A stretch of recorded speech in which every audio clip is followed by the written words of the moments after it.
Reciban un cordial saludo, queridos hermanos. El día de hoy les explicaré de manera general las partes que conforman la celebración eucarística. Empecemos.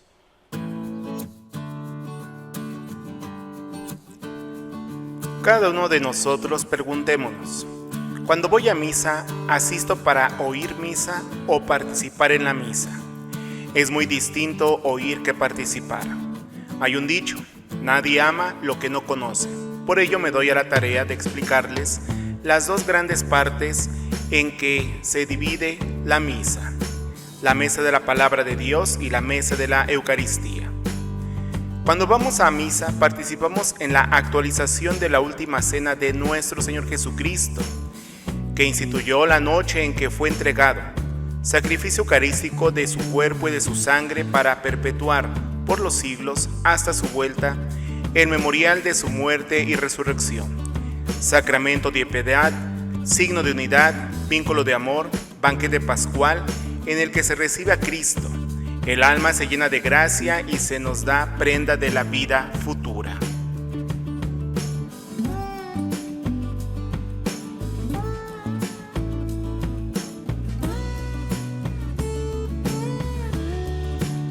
Las dos partes que conforman la celebración de la misa están testimoniadas desde el siglo II. San Justino Mártir es quien nos describe en su escrito titulado Apología cómo se desarrolla la celebración eucarística. Nos dice: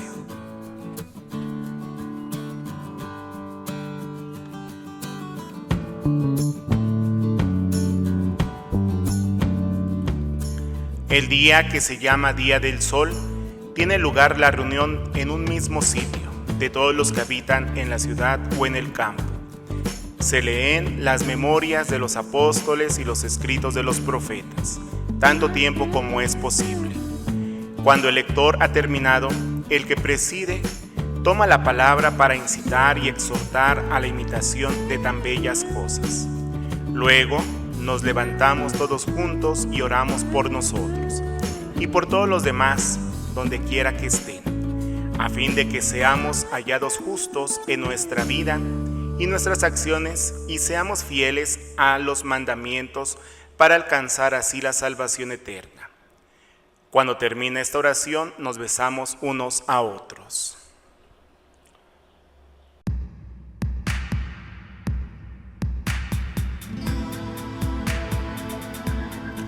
Luego se lleva al que preside a los hermanos pan y una copa con vino y agua mezclados.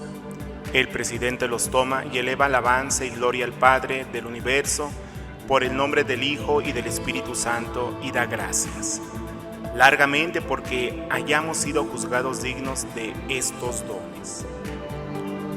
Cuando terminan las oraciones y las acciones de gracias, todo el pueblo presente pronuncia una aclamación diciendo: Amén.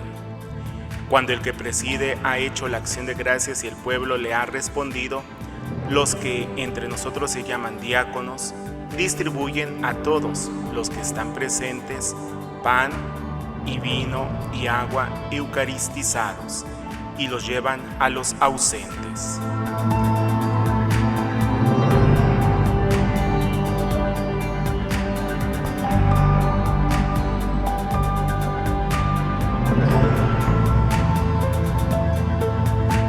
Bien, teniendo esta parte histórica en los orígenes de la celebración eucarística, pasemos cómo se desarrolla la celebración de la misa.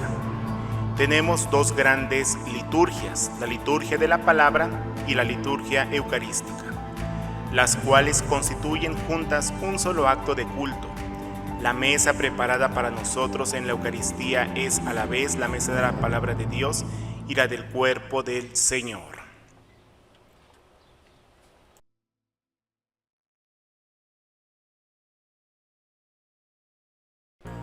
En todos los templos, sean santuarios, basílicas, parroquias o capillas, se conforman de dos espacios: el espacio celebrativo llamado presbiterio y el lugar de los fieles donde están puestas las bancas o sillas, llamado nave principal, y en algunos templos se tienen naves secundarias.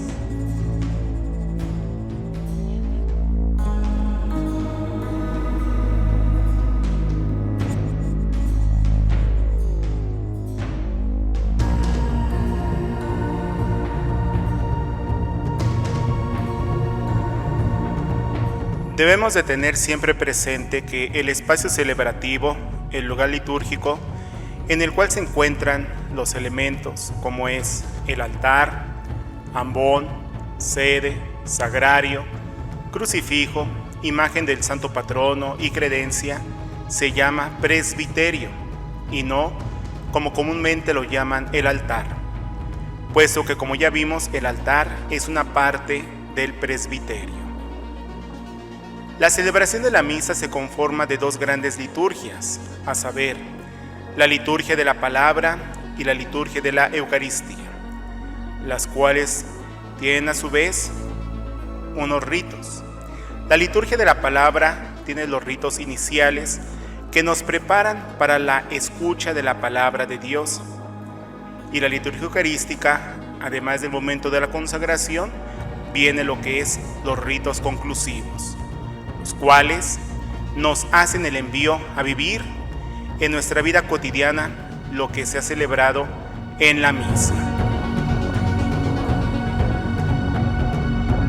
Pasemos ahora a explicar cada una de las partes de la celebración de la misa. Primeramente, los ritos iniciales previos a lo que es la lectura de la palabra de Dios. La liturgia del rito de entrada tiene como finalidad construir oficialmente a la comunidad y prepararla para escuchar la palabra de Dios y ofrecer el sacrificio. Todo lo que precede a la liturgia de la palabra tiene carácter de exordio, instrucción y preparación. El sacerdote, cuando llega al presbiterio, saluda al altar con una inclinación profunda y después lo besa para manifestar su veneración y respeto. Si hay incensación, lo realiza primeramente al altar y después a la cruz. Ya estando el sacerdote en la sede, junto con el pueblo de Dios, se santigua y saluda a la comunidad. Se tiene lo que es el acto penitencial, el cual su propósito es reconocernos pecadores necesitados de la salvación y además reconocer que hay alguien que por su misericordia nos salva. El Señor ten piedad es un canto con el que los fieles aclaman al Señor y piden su misericordia. En los domingos y en las celebraciones solemnes se canta el antiquísimo y venerable himno de gloria, el cual se glorifica a Dios uno y trino. Y por último, el sacerdote invita a la asamblea a orar en un momento de silencio para hacerse conscientes de estar en la presencia de Dios y formular interiormente sus súplicas. A eso se le llama la oración colecta. Terminados los ritos iniciales, se pasa propiamente a la mesa o liturgia de la palabra. Se trata de la proclamación solemne y oficial de la historia sagrada. Esta proclamación posee la virtud de actualizar lo que se lee. Las lecturas son un auténtico mensaje que Cristo nos hace aquí y ahora.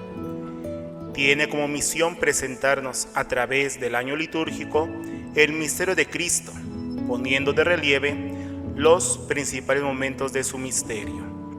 La mesa de la palabra está en estrecha relación con la mesa de la Eucaristía, es decir, Dios nos habla a través de la proclamación de las lecturas y sus palabras se convierten en obras que celebramos en el altar. La liturgia de la palabra debe ser celebrada de tal manera que favorezca la meditación. Por eso se debe evitar absolutamente toda forma de apresuramiento que impida el recogimiento. Las lecturas de la misa se toman siempre de la Sagrada Escritura y ponen de relieve la unidad de ambos testamentos y de la historia de la salvación.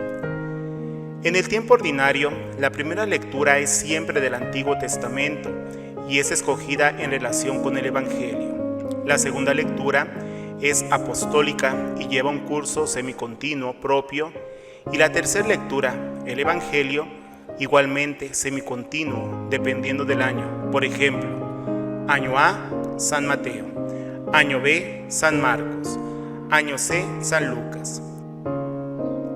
Hay que tomar en cuenta, además, que el capítulo 6 de San Juan es leído en los domingos de las semanas 17 a 21 del ciclo B. En Adviento, Navidad, Cuaresma y Pascua, las lecturas han sido escogidas para seguir y vivir el espíritu propio del tiempo litúrgico.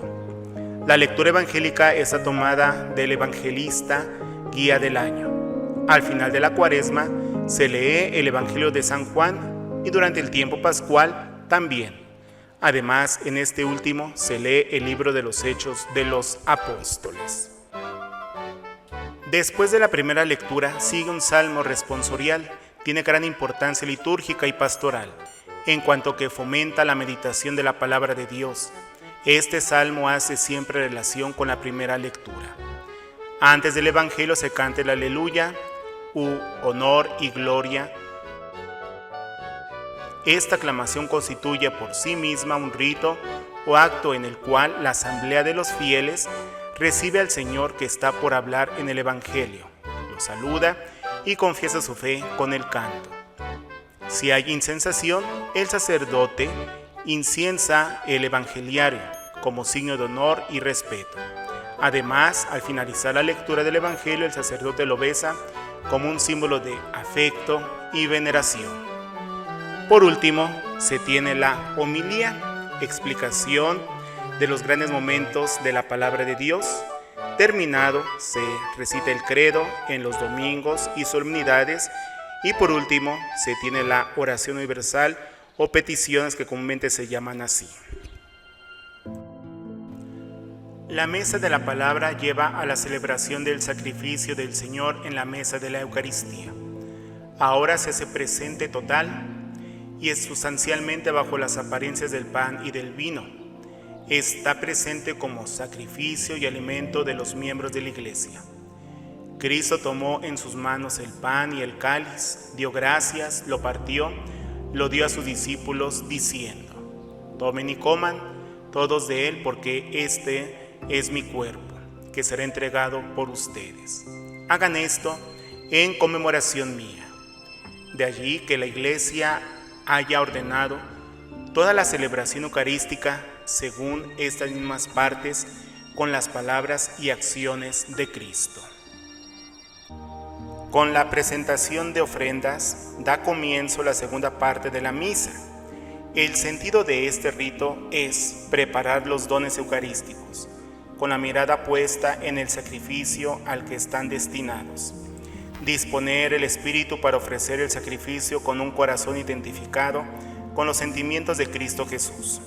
Se trata de una preparación para la oblación esencial, preparación de la materia y preparación interior de los asistentes, que así se visten de los sentimientos de Cristo para ofrecer luego, en la persona del sacerdote, el sacrificio de Cristo.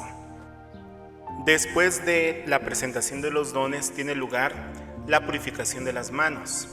Hay una razón simbólica. Los antiguos tenían la costumbre de hacer ciertas abluciones antes de comenzar un rito sagrado. En la misa, el sacerdote se lava 2 veces las manos, antes de empezar la misa y antes de comenzar la plegaria eucarística. El simbolismo se halla expresado en el salmo que lo acompaña. Lava del todo mi delito, Señor, limpia mi pecado. La purificación externa es símbolo de la interna. Después ya el sacerdote en el altar pronuncia la oración sobre las ofrendas. Después comienza propiamente la plegaria eucarística, punto central y momento culminante de toda la celebración. Es una plegaria de acción de gracias y de santificación. El sacerdote invita a los fieles a levantar el corazón hacia Dios y a darle gracias a través de la oración que él, en nombre de toda la comunidad, va a dirigir al Padre por medio de Jesucristo en el Espíritu Santo. El sentido de esta oración es que toda la congregación de los fieles se una con Cristo en el reconocimiento de las grandezas de Dios y en la oblación del sacrificio. La plegaria eucarística exige que todos la escuchen con reverencia y en silencio. La plegaria eucarística consta de los siguientes elementos. 1. La acción de gracias. en la que el sacerdote, en nombre de todo el pueblo santo, glorifica a Dios Padre y le da las gracias por todas las obras de salvación que ha realizado en favor nuestro. La aclamación con la que toda la asamblea, uniéndose a las potestades celestiales, canta o recita el Santo. Santo eres en verdad, Señor, fuente de toda santidad. Por eso te pedimos que santifiques estos dones con la efusión de tu Espíritu, de manera que se conviertan para nosotros en el cuerpo y la sangre de Jesucristo nuestro Señor, el cual, cuando iba a ser entregado a su pasión voluntariamente aceptada, tomó pan, dándote gracias, lo partió y lo dio a sus discípulos, diciendo: tomen y coman todos de él, porque esto es mi cuerpo que será entregado por ustedes.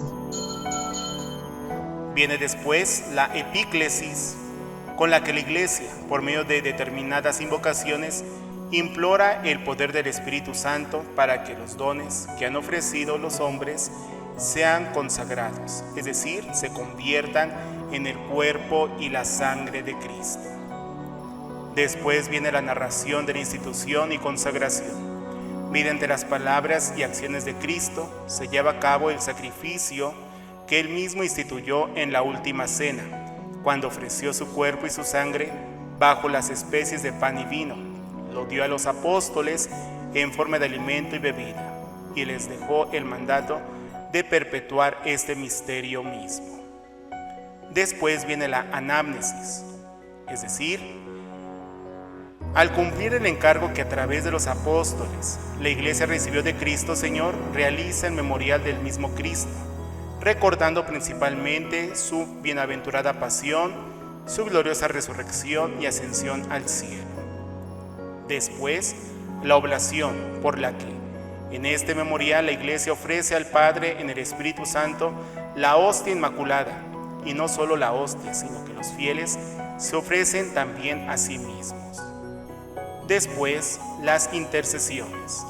Con ellas se da a entender que la Eucaristía se celebra en comunión con toda la Iglesia celeste y terrena, y que la oblación se hace por ella y por todos sus miembros vivos y difuntos. Y por último, la doxología final, en la que se expresa la glorificación de Dios y se concluye y confirma con aclamación de todo el pueblo. Amén.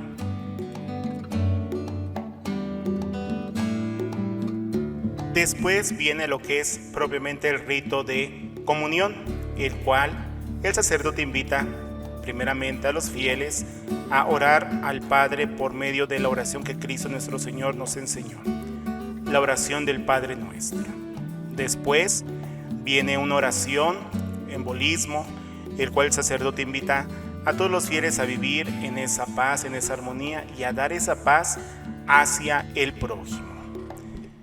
Terminado ese momento, viene lo que es el canto del Cordero de Dios, la fracción del pan, la presentación del cuerpo y de la sangre de Cristo por parte del sacerdote hacia el pueblo de Dios, y después viene el momento de la comunión eucarística. Terminado el momento de la comunión eucarística y habiendo purificado los vasos sagrados, el sacerdote regresa a la sede. Hay un momento de silencio meditativo, de acción de gracias por la Sagrada Comunión recibida. Después viene una oración después de comunión, la cual se completa la súplica del sacerdote junto con los fieles al concluir toda la celebración de la misa. Por último, viene lo que es la bendición final y el envío que hace el sacerdote de todos los fieles a vivir lo que se ha celebrado en la misa. Y se tiene el canto final o el canto de salida, que por lo regular siempre es un canto mariano. Pedirle a la Virgen María que nos acompañe en nuestra vida cotidiana.